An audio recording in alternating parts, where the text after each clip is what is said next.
Hello, and welcome back to another episode of I'm Free Now What with me, Michelle Fortier, a licensed clinical social worker in the state of Florida. Today's video is going to be a little bit of a rant about borderline personality disorder and how it is underdiagnosed in corrections. And the reason why this is going to be a rant is because when we're not diagnosing correctly, we're not giving correct treatment.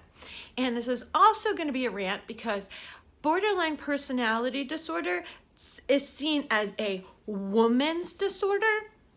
And so what the literature has found and what studies have found and what clinicians have found is that overwhelmingly, if a male presents with the same symptoms as a female, the male will go ahead and get a diagnosis of antisocial personality disorder, and the female would get a diagnosis of borderline personality disorder. And this sucks because the treatment for each of those is radically different. And when I was working in corrections, I saw that misdiagnosis repeatedly. I would have individuals wind up at my institution that had all the issues of BPD. Fear of abandonment, black and white thinking, self-harming behaviors, numerous suicide attempts. And there they are with the diagnosis of bipolar. That doesn't make any sense. Or a diagnosis of ASPD. Makes zero sense. So I would meet these individuals. And of course, like anybody that's seen any of my other prison related videos, we all know, hopefully, how much I love the challenges. And I also loved individuals that would show up with borderline symptoms. So of course I would always get them. And what was interesting about dealing with BPD was how much the people that had that diagnosis in the prison system, how much that they feared abandonment and how it would play out with their clinician. So it was interesting because I'd have these people with that diagnosis, and I remember one in particular. And with him, there was such a fear of rejection that he would rather reject first than to be rejected. So, for instance, at one point, he and I would always prep my borderlines. Let me back that up too. So, with somebody that has a diagnosis of borderline personality disorder, I generally would prep them. I would tell them, okay, this is the way that it goes. One day you're going to think that I'm the greatest thing ever, and the next day you're going to hate me. I'm going to do something that's going to make you upset, and when I get you upset, and it's not going to be intentional, somehow, some way you're going to interpret something that I'm doing as abandonment, rejection, whatever. What I need you to do is have a conversation with me about it. So that way we can figure it out, because I'm not going to abandon you. I'm not going to reject you. And so I had this one in particular where somehow, some way, he had perceived the sense of abandonment, that I was rejecting him. I think he was in confinement when it happened. I think he had called to me when I was doing rounds or something, and I didn't hear him or whatever it was. And so in the prison system, inmates can write inmate requests. And the way that we handled the requests at the institution I was at is I would answer ones that were addressed specifically to me.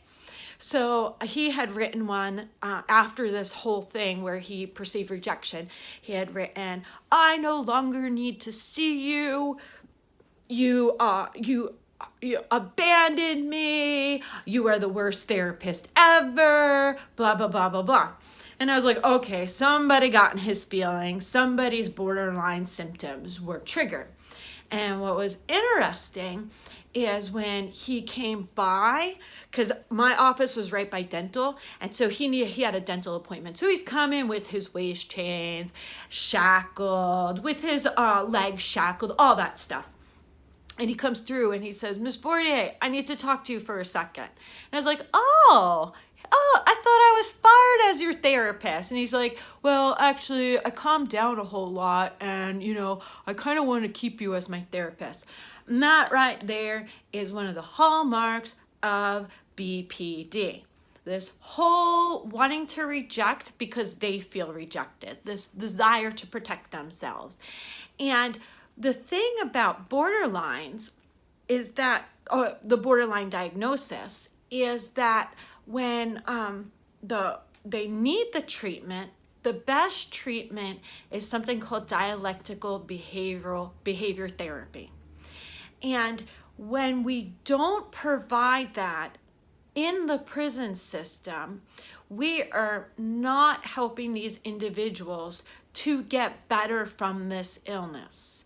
Instead, even with him, his diagnosis when he got to our facility was bipolar and ASPD, which he had ASPD, but he also had borderline. He was clearly not bipolar. His mood issues were completely from the personality disorder.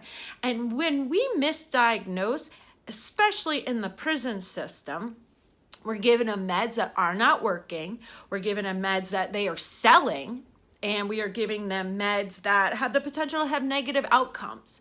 We are also not giving them the correct treatment. They're not going to get better with the incorrect treatment. And what's really sad is that I think the rate of borderline in the community is about anywhere from 2% to 5%. And I never saw that level in the prison system where it's actually much higher. Consistently, I would see individuals coming into our facility with these behaviors with the diagnosis of bipolar disorder. And I don't know why there was such a reluctance in the prison system to give them BPD and instead give them ASPD. Out here, there's well, do you really want to give them BPD? Because that's like such a harsh diagnosis. ASPD is just as harsh. So in the prison system, it didn't make sense. And I don't know why it is not diagnosed properly. I really have no idea. And what I would do is I would go ahead and I would fix diagnosis. I would simply just go ahead and put BPD on everybody that actually met the criteria for BPD. And even now I keep up with some people that are still incarcerated, and I make sure to tell them, because lo and behold, I keep up with a bunch of them that have BPD. So I would tell them, look, you need to tell your clinician you have the diagnosis of borderline. Make sure they treat you for borderline personality disorder. What I also do is I send in paperwork for dialectical behavioral therapy, and I also have sent in books for DBT self-help books. And one of the reasons why I'm doing this rant, I am hoping, number one, to increase awareness so that way people get appropriate diagnosing and treatment. And number two, if anybody would like to contribute or help with getting self-help books into mental health departments into different institutions, I would greatly appreciate donations so that way we can go ahead and get these books into the Florida Department of Corrections. I would like to make sure that they go into the libraries so that way individuals that need the particular help because, they can't get mental health services or mental health has been burned out because of their behaviors, or they've been misdiagnosed, that they can go ahead and get books about DBT from the prison libraries. So if you would like to help me with that, please go ahead and you can hit me up on Instagram, you can hit me up on my webpage, and you can hit me up by email, and I will give you a link for a PayPal account, and so that way, or I will give you instructions on how to send books into the prison system, how to go about doing that.